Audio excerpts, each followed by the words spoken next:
Bonjour à tous, bon vendredi à tous les croyants, à tous les non-croyants, les athées, les véridiques, les sacrifiés, ceux qui sont encore éprouvés, hein, aussi. Il y en a, ceux qui sont marginalisés, ceux qui sont bannis, ceux qui sont moqués. Bon vendredi à vous, hein. Et je voulais rebondir là sur un sujet quand j'écoute des musiques, donc du coup ça fait écho dans ma tête et ça me fait réfléchir aussi à la condition d'autres personnes, hein. Et voilà, j'entends dans une chanson les paroles qui sont je veux pas de patron, ou je serai que mon propre patron. Vous savez, ces paroles-là où les gens, ils n'arrivent pas à se satisfaire d'une situation, il y a quelqu'un au-dessus d'eux pour leur indiquer ce qu'ils ont à faire. Et ça peut se retrouver auprès des jeunes de quartier, hein, en général. Comme ça peut pas se retrouver aussi, hein, c'est-à-dire que se retrouver à ne pas accepter d'être dominé, dans le travail notamment, ça peut engendrer alors de la rébellion. Moi j'aime la rébellion politique, hein. La rébellion dans le fait où on estime que on n'a pas à recevoir d'apprentissage, ou qu'on sait déjà tout, ou qu'on n'a pas de leçons, ou qu'on n'a pas de conseils à recevoir, ou qu'on n'a rien à apprendre de ce monde, qu'on sait déjà tout, et que les personnes qui sont adultes ou pas, parce qu'on a été déçus à un moment donné, on estime que ces gens-là n'ont pas à nous apprendre quoi que ce soit. Ça peut être pour des raisons sociales, ça peut être pour des raisons raciales, ça peut être pour des raisons de statut, on va dire, de niveau de vie, hein, c'est-à-dire un bourgeois ne peut pas apprendre à quelqu'un de la cité, ou quelqu'un de la cité ne va pas pouvoir apprendre, je sais pas moi, un pêcheur ou un paysan. Bon, voilà, hein, imaginons, hein, si on va dans des délires un peu égalitaires, hein, dans la situation d'analyse que j'essaie de faire sociologique.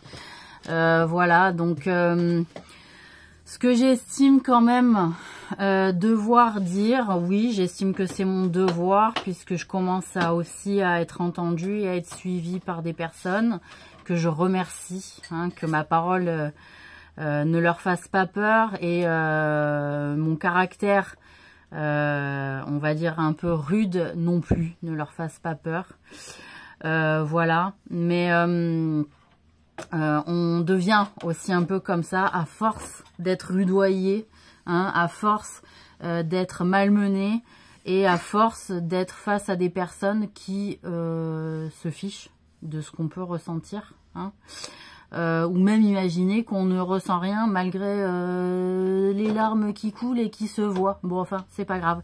Enfin, si, c'est grave, voilà.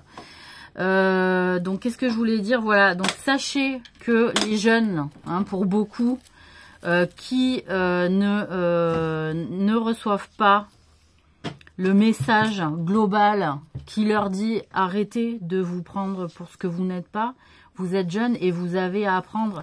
Je suis d'accord avec vous, les jeunes, les vieux, des fois, ils ont aussi à apprendre, et ils devraient abaisser leur niveau d'ego. On est d'accord là-dessus que et les jeunes et les vieux, ils ont à apprendre, et les moins vieux aussi, c'est-à-dire l'âge moyen, ils ont aussi à apprendre. Je suis d'accord sur ce principe-là, et j'ai toujours estimé que c'est pas parce qu'on est vieux qu'on a la sagesse, qu'elle est innée, la sagesse. Non, j'ai vu des vieux particulièrement cons, et des vieilles aussi. Hein, sachez-le, voilà, des vieilles connes, on en a tous croisé, et à un moment donné, on a tous assumé verbalement, en tout cas, ce fait-là. L'âge ne fait pas la sagesse, ce sont les expériences de vie. Voilà, j'aimerais que tout le monde soit attentif sur ce sujet-là. Ce sont les expériences de vie qui nous rendent sages, et savoir ce qu'on en fait de ces expériences de vie. Voilà, donc forcément, quand on a certaines personnalités qui sont plus âgés que nous et qui nous donnent des leçons, mais qui, de travers, parce qu'ils ont poussé de travers, nous donnent des leçons dans un sens et puis dans l'autre, ils font n'importe quoi, ou ils ne font pas ce qui devrait correspondre à la parole ou à l'exemple annoncé ou aux efforts demandés aux autres, sachez que vous n'êtes pas plus respectable que les autres, ou on n'est pas plus dans l'obligation de plus vous respecter parce que vous avez tel âge. Hein. À un moment donné, je pense qu'il y a un problème de principe et de valeurs qui se ressentent de manière intergénérationnelle, c'est-à-dire dans les différentes couches générationnelles où on s'entrecroise, où on se rencontre, qui font qu'à un moment donné, il y a une incompréhension et il y a une inégalité de traitement dans les rapports sociaux entre les personnes à cause de ça, parce qu'on ne se rend pas compte des différences de principes et on ne se rend pas compte des différences de valeurs, et que c'est pour ça qu'avec certaines personnes, ça va fonctionner, parce que les valeurs sont communes, elles sont similaires et elles sont clairement énoncées. En réalité, quelqu'un qui triche sur ses principes et qui triche sur ses valeurs, forcément, ça va pas être clairement énoncé et ça va baver dans sa manière de se présenter, d'énoncer, ou juste dans les actes aussi qu'il va montrer au jour le jour aux gens qui l'entourent ou qui les entourent s'il y a plusieurs personnes. Ceci dit, là c'était pour donner raison aussi entre guillemets à la jeunesse. Il y a quand même une difficulté au regard de ce qui est avancé en termes peut-être de statistiques ou en termes de ce qui s'observe tous les jours, que ce soit dans les écoles, dans les établissements publics ou privés, d'ailleurs, parce que les raisons, elles sont pas forcément les mêmes, mais les états sont tels de mal-être de certaines personnes qui font que ça se reflète dans tous les types de familles, et même si les écoles sont payantes, on croit que nos gosses vont être en sécurité ou vont être bien parce qu'ils sont dans le privé. Pas du tout, ça peut être pire. Ça peut être pire. Voilà. Parce que en réalité, chaque établissement peut avoir ses vices. Ses vices séparés, V-I-C-E-S. Et donc, implanter une mentalité et faire durer une mentalité néfaste dans le quartier total. Voilà, c'est-à-dire que l'établissement scolaire peut avoir une influence au-delà de ses murs, au-delà de son périmètre d'implication et d'application de son règlement. Et que selon la mentalité qui se développe au sein de cet établissement, je répète qu'il soit encore privé ou public, peut avoir une implication dans tout le quartier, et ça peut même s'expandre à des quartiers voisins. Et donc à ce moment-là, il y a des guérillas, entre guillemets, d'établissement à établissement, ou de mentalité à mentalité, ou de quartier à quartier, rien que du fait de ce qui se passe dans les murs de l'enceinte scolaire. Donc je pense aussi qu'il faut comprendre que quelqu'un qui refuse un patron, c'est déjà aussi parce qu'il a été déçu lors de la présentation de l'autorité, de la grande image de l'autorité qu'il y a dans les établissements scolaires, puisque au-delà du parent, quand on est enfant, la première, la seconde ou la troisième figure d'autorité au-delà de la famille, c'est l'école. Donc s'il y a une énorme déception par rapport à la figure d'autorité qu'on rencontre dans les écoles et qu'on se rend compte que ils ne font pas le poids face à des questions de base par rapport à la réalité d'une vie humaine, et qu'on leur sert toujours les mêmes laïus en leur faisant vivre 8 heures par jour en moyenne de vie scolaire, en leur expliquant qu'ils sont juste là pour l'instruction et qu'on ne s'occupera pas d'autre chose, et qu'en réalité on laisse vivre encore une fois des mentalités vicieuses au sein de l'établissement parce que soi-disant on ne s'occupe que de l'instruction et pas de l'éducation. J'ai envie de dire, nous avons perdu le match de montrer une bonne image de l'autorité en France en général, voilà. Et que c'est un pari qui est perdu dès le collège pratiquement. Hein, voilà. Pourquoi? Parce que le collège, les programmes, on ne sait pas pourquoi, c'est pas changé.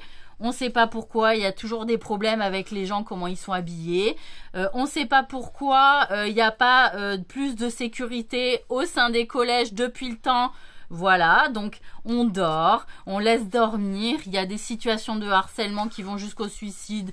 Il ne se passe rien, on est obligé de passer par une seule émission en France pour que, à un moment donné, on en entende parler. J'ai envie de dire, qu'est-ce qui s'est passé dans notre pays? Et j'ai plus envie de dire si beau pays, parce que ça fait longtemps qu'il est plus très beau. Voilà. Donc là, moi, je trouve qu'il y a des situations vraiment grotesques. Grotesques de bêtises. Grotesques d'aliénation. Hein, généralisée, franchement. Grotesque aussi de mentalité de minote. Hein. Et je parle au féminin parce que franchement, il y a certaines moqueries, elles sont d'une bassesse et elles sont féminines. Quand je vois qu'il y a des combats féminins dans les écoles, alors que c'était quand même réservé, moi encore à mon époque, aux masculins, j'ai envie de dire, oh les filles, vous avez perdu votre classe, qu'est-ce qui s'est passé? À vous bagarrer comme des chiffonnières et en plus à en être fières. Et après, ça se met des babouches sur la bouche. Et ça fait des photos sur Insta. Et si c'est pas sur la bouche, c'est sur le cul. J'ai envie de dire, il y en a marre. Et vous montrez ça à des gamines de 11, 12 ans pour qu'elles aient l'impression de se sentir une femme. Mais oh, c'est ça la mentalité des collèges. Comment elle va devenir femme pour pas qu'on l'emmerde? Elle est là la réalité des collèges. Comment devenir un mec avant l'heure pour pas qu'on l'emmerde? Alors non. Quand on en arrive à cette extrémité-là, moi j'ai envie de dire, ouais, je retire mes gosses de l'école. Bien sûr que je fais l'école à la maison. Vous plaisantez ou quoi? Je ne peux pas faire confiance au système. On ne peut pas faire confiance au système. Donc moi je comprends aussi qu'il y ait des profils de parents qui vrillent et qui disent, mais mon gosse, il n'est pas protégé par le système. Il est mis en danger. Donc après, qu'il y ait des gens qui disent je veux pas de patron parce qu'ils ont l'image de ce qui s'est passé dans leur scolarité où on les a traités comme de la merde à partir du moment où il y avait une position d'autorité, bah forcément ça donne pas envie. Et que si dans le peu d'expérience, que ce soit dans l'apprentissage ou dans le salariat, ils sont retrouvés dans la même situation où ils ont été traités comme de la merde par des gens qui avaient une position dominante d'autorité au-dessus d'eux, et ben forcément à un moment donné ils vont dire attends, je vais voir ailleurs si j'y suis. Pourquoi? Parce qu'il n'y a pas le respect. Après, il y a des nuances dans le respect selon les cultures. Et c'est là aussi où on a eu des problématiques en France. C'est que malgré tout, même s'il y a eu beaucoup d'Arabes, beaucoup d'Africains et qu'on a l'impression qu'on connaît leur culture, en réalité on ne connaît pas leur culture parce qu'on n'est pas très ouverts d'esprit, nous les Français.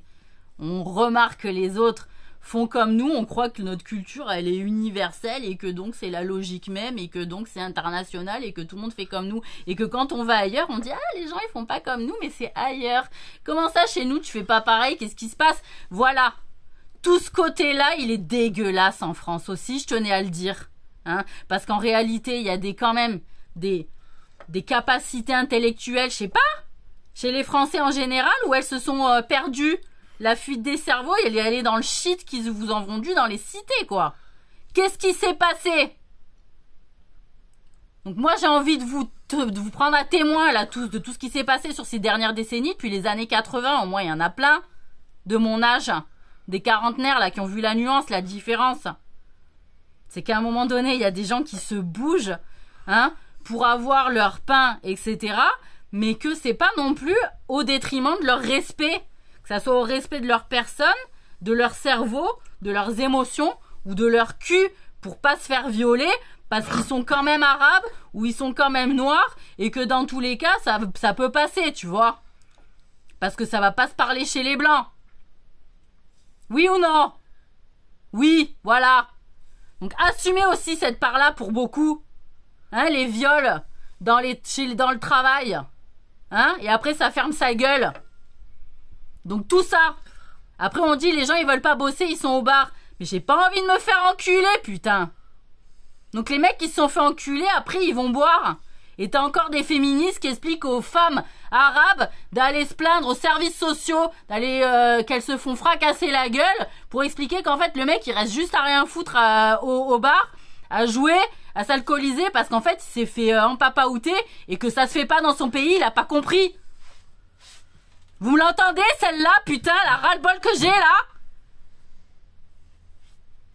Donc les meufs qui expliquent encore aux meufs dans les services sociaux, alors qu'elles se font pas casser la gueule, qu'elles doivent se faire casser, qu'elles doivent, je sais pas quoi, trouver une plainte à trouver dans les services sociaux pour se faire casser la gueule, pour expliquer au monde qu'elles sont maltraitées, alors que certaines, je dis pas toutes, mais va falloir assumer que c'est moins cher que le bandage dans les soirées UP, hein, où l'entrée elle est à combien? Elle est à combien l'entrée? Donc il y a des vrais gens qui se font taper sur la gueule, et ça peut être des hommes, ça peut être des femmes, et putain des enfants là contre vos races. Hein. Des enfants qui peuvent pas trouver leur mot à dire ni leur vrai défenseur, à part un système vicié où on se retrouve dans les systèmes sociaux où on se fait aussi violer.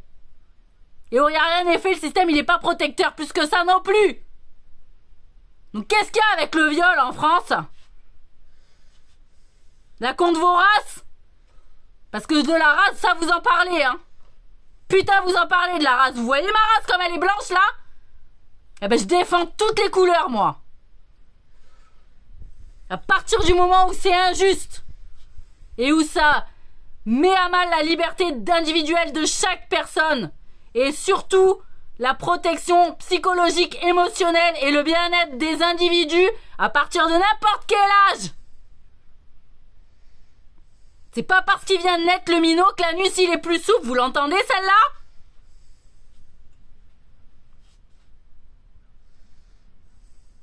Donc là dans les CMP je veux du monde. Hein. Je veux que les gens ils aillent voir des psychiatres, c'est urgent.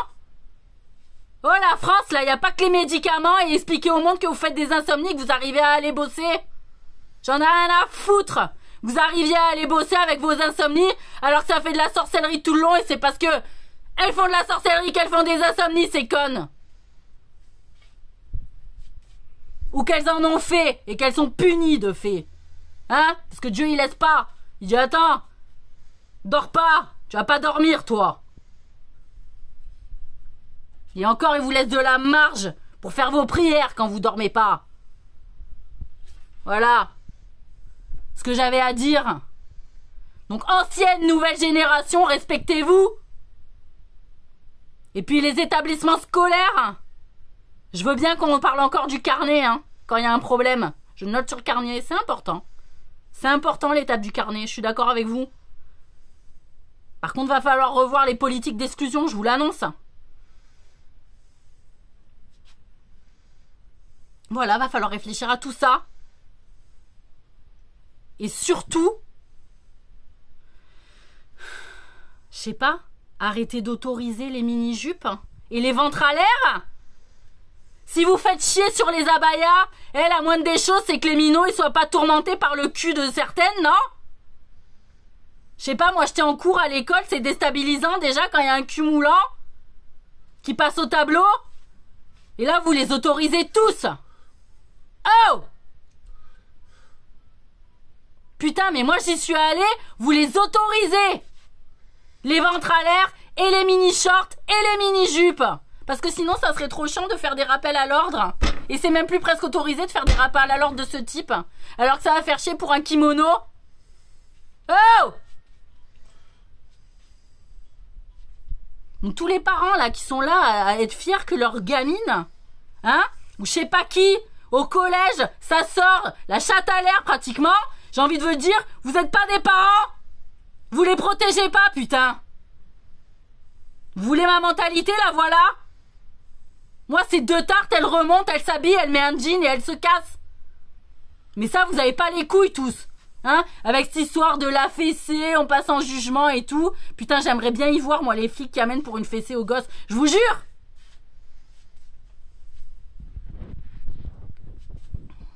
Voilà.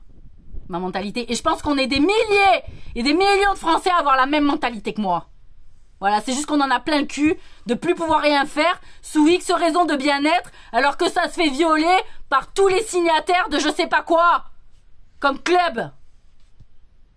Alors allez vous faire enculer. Putain, et bon vendredi, et bon week-end.